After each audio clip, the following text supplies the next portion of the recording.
Hi friends, সবাই কেমন আছেন? আমরা এখন ঘুরতে আসছি শীতের মধ্যে, সাথে আছে ছোট ভাই ইয়াসিন। আমরা এখন আছি আখাউড়া বাইপাস। জায়গাটি খুবই সুন্দর, যদিও আমরা এদিকে তেমন একটা আসি না, কম আসা হয়। তো আজকে তো একদম রৌদ্র ওঠে নাই, আমরা একদম ঘুরতে আসছি। ফার্স্টে ভাবছিলাম যে শীত কম, বাট অনেকটা ঠান্ডা লাগছে। তো এখানে কিছু ভিউ নেব, দেখতে থাকেন। এখানে প্রায় অনেকেই ঘুরতে আসে, বাট আজকে মনে হয় একটু ঠান্ডা বেশি, মানুষ কম দেখা যাচ্ছে। আর এখানে ভিউগুলো খুবই সুন্দর, আর ট্রেনের শব্দ শোনা যাচ্ছে, কিন্তু ট্রেন মনে হয় আসতেছে। আমরা এখানে ঘুরতেছি, মূলত সবাই ওই ব্রিজটাতেই ঘুরতে আসে। আমরা তো বাইক এদিকে রেখে আসলাম, তাই এত দূরে যাচ্ছি না। নীরব, ট্রেন আসতেছে, ভিউটা দেখতে থাকেন। আমরা আছি দুইটা লাইনের মাঝখানে, এখানে পর্যাপ্ত জায়গা আছে, কোনো রিস্ক নেই।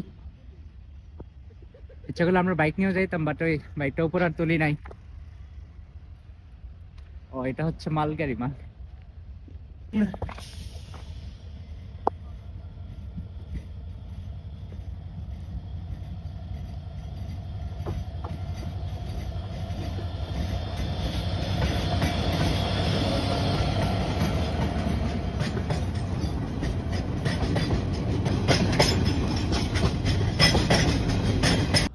ও ফ্রেন্ডস, ভিডিওটা আমরা এখানেই শেষ করে দেবো। আর আপনাদেরকে অনেক অনেক ধন্যবাদ আমাকে লাইক কমেন্ট করে সাপোর্ট করার জন্য। তো ওকে, অন্য আরেকটি ভিডিওতে দেখা হবে। তো সবাই ভালো থাকবেন। আসসালামু আলাইকুম।